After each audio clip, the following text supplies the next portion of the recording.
bersih jernih terpercaya untuk hidup yang lebih sempurna.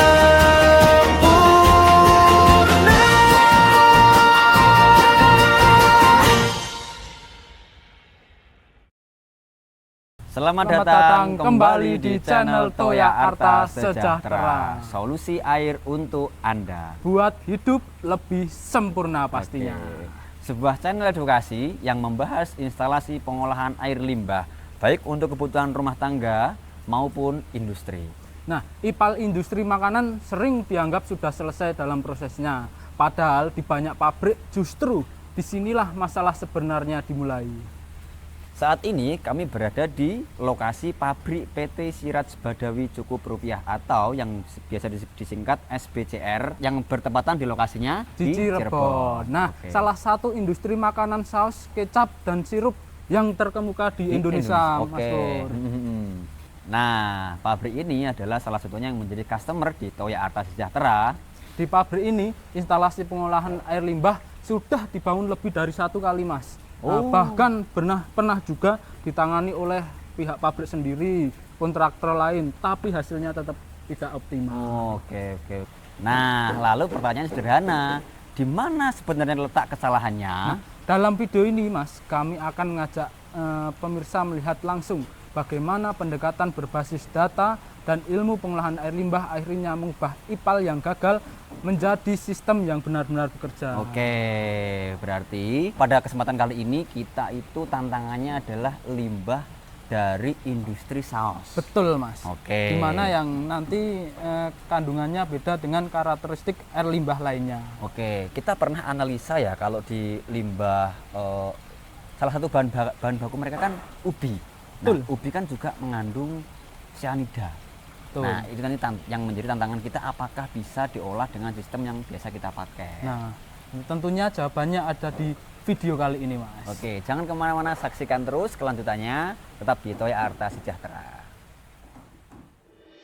Di balik rasa saus yang lezat, ada persoalan besar yang sering tak terlihat. Ada proses panjang yang jarang dibicarakan dalam proses produksi yang menghasilkan air limbah industri. Ya, air limbah industri makanan, jika salah ditangani, bukan hanya mencemari lingkungan, tapi juga mengancam keberlanjutan industri itu sendiri. Dan bagaimana pendekatan berbasis data akhirnya menghadirkan solusi yang benar-benar bekerja. Inilah kisah tentang perjuangan PT Siraj Badawi dalam rangka mengatasi problem air limbah agar air hasil buangan industrinya tidak mencemari lingkungan.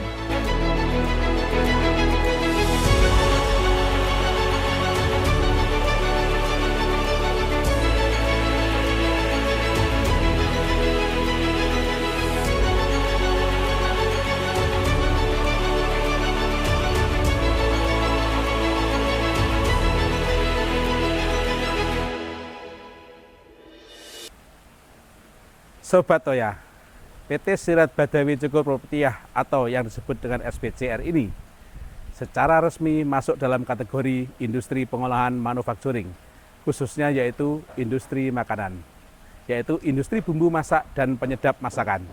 Bahan baku utama produksinya yang diproduksi di PT SBCR ini adalah ubi jalar sesuai dengan draft ataupun data yang ada dalam kemasannya. Bahan alami, namun dari hasil produksinya berpotensi menghasilkan tantangan limbah yang tidak sederhana. Terus selanjutnya kita simak bagaimana hasil produk yang hebat. Berawal dari produksi yang hebat dari PT SBCR ini hingga menghasilkan cita rasa yang lezat. IPAL sudah pernah dibangun, bahkan lebih dari 1 kali. Dikerjakan sendiri oleh pabrik, pernah juga diserahkan ke kontraktor IPAL. Namun hasilnya tetap sama, tidak optimal, tidak memenuhi baku mutu, tidak berfungsi jangka panjang.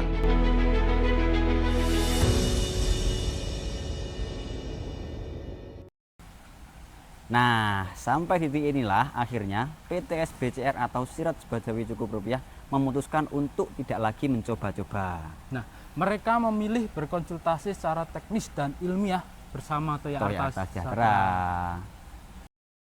Pagi. Semangat pagi. Nah, hari ini kita ada rencana survei ke Cirebon, daerah Cirebon, ke pabrik saus untuk melaksanakan survei untuk pembuatan instalasi pengolahan air limbah. Hari ini kita harapkan waktu yang kita gunakan seefektif mungkin untuk melihat apa yang dikerjakan, untuk melihat nanti bagaimana prosesnya di sana, dan untuk melihat modifikasi apa yang kita lakukan. Saya harapkan data-data semua dilengkapi semua, sudah dipersiapkan, dan tidak ada yang ketinggalan. Jadi kita bisa efektif, selesai semua dalam waktu yang cepat, sehingga pelaksanaan pekerjaan pembuatan air limbah ini, jika owner berkenan, segera cepat direalisasikan. Baik, terima kasih. Kita segera berangkat menuju ke mobil. Silakan.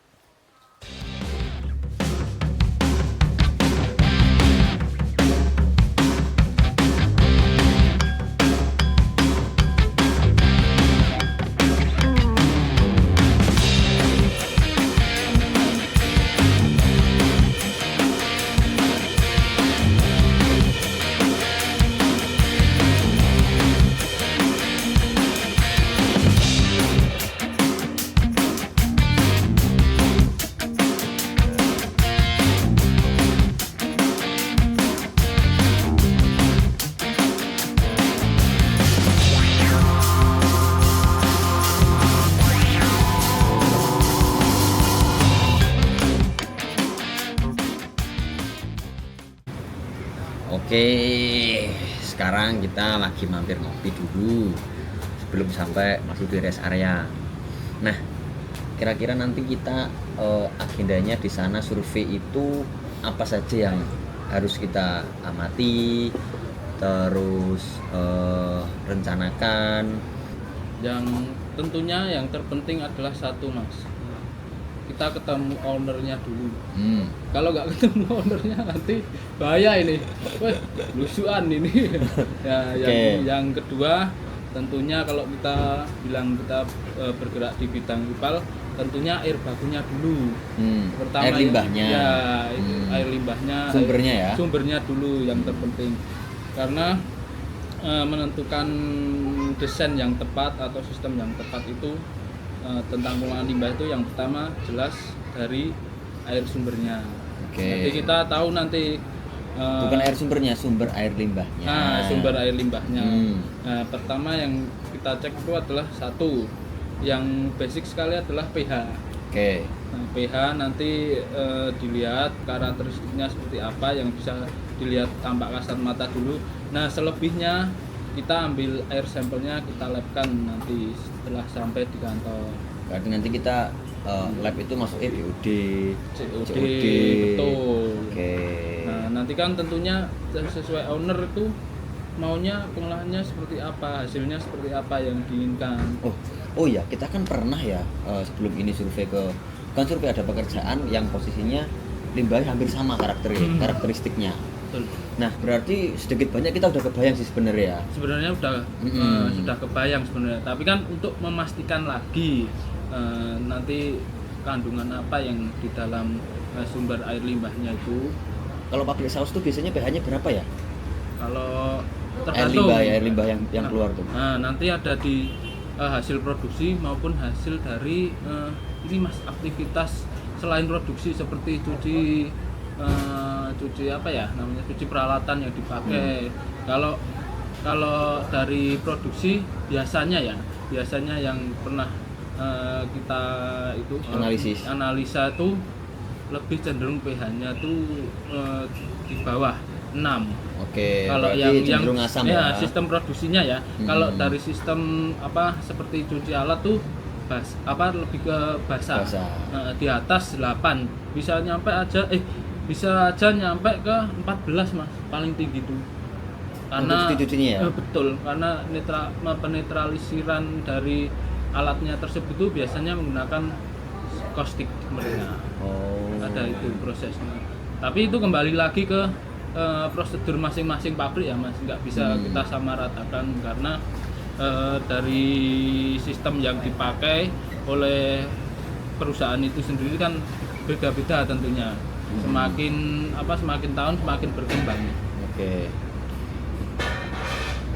Nah, mungkin yang kedua itu jelas dari lokasi itu ini Mas apa untuk kebutuhan lahannya. Nah itu utamanya dan yang paling utama tuh. Betul. Nah, biasanya dia mau bikin pengolahan air limbah tapi lahannya nggak cukup. Nah, Kan gitu toh masalahnya. Kalau masalah nggak cukup tuh masih bisa kita siasati. Iya, kita siasati dengan ukuran nanti lebih tinggi atau gimana kan masih bisa kalau masalah itu. Asal nanti di waktu tinggalnya masih dapat tuh masih aman. Berarti luas lahan tuh nggak menjadi problematika yang serius lah ya. Enggak, kita fleksibel aja Mas. Karena fabrikasi sendiri. Betul. Jadi desain tuh nanti disesuaikan lahan yang ada. Nah, sedikit banyak kan kita sudah dapat informasi dari pihak pabriknya. Kalau nanti limbah yang diolah itu hanya dari produksi tok. Jadi limbah domestik nggak ikut, ya kan? Otomatis ada kemungkinan juga nih, kayaknya ownernya itu mau bikin pengolahannya itu recycle atau reuse. Kan karena nggak kecampur sama limbah domestik. Iya, betul. Nah, jadi proses dari yang diolah nantinya pengen mereka itu mau dipakai lagi nih buat nyuci ubinya lagi kan karena bahan baku mereka informasi dari ubi. Jadi ikuti perjalanannya, nanti hasil surveinya seperti apa, terus desainnya mau bikin seperti apa sih. Oke, untuk selanjutnya tonton terus videonya di channel kita Toya Arta Sejahtera, solusi air Anda.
Sobat Toya, IPAL sering gagal bukan karena teknologinya mahal atau murah, tapi karena tidak dimulai dari karakter limbah yang sebenarnya. Di industri saus ini, yang berbasis ubi jalar, tantangan terberatnya bukan hanya di pengolahan limbah dari kotoran itu sendiri.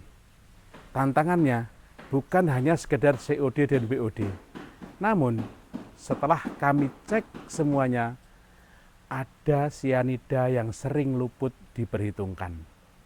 Nah, di Toya Arta Sejahtera, kami tidak mulai dari menjual sistem. Kami mulai dari membaca limbahnya, membaca sumbernya, menganalisa datanya. IPAL yang benar selalu dimulai dari data, bukan asumsi. Jadi, kesimpulan awalnya dari hasil survei ini adalah kandungan sianida dari olahan ubi jalar harus menjadi perhatian khusus. Inilah titik krusial yang sering diabaikan oleh orang-orang. Inilah titik paling utama yang sering diabaikan oleh para pelaku industri ataupun para praktisi pengolahan air limbah. Dan sering menjadi penyebab kegagalan IPAL sebelumnya. Selanjutnya akan kita bahas di ruang diskusi Toya Arta. Maka jangan tinggalkan channel ini, ikuti proses kita selanjutnya. Seluruh data hasil uji dibahas dalam rapat internal. Pendekatan berbasis data inilah yang menjadi standar kerja Toya Arta Sejahtera. IPAL bukan produk massal.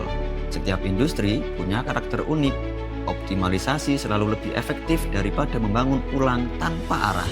Bukan untuk menjual alat, tapi untuk menentukan sistem yang benar-benar dibutuhkan.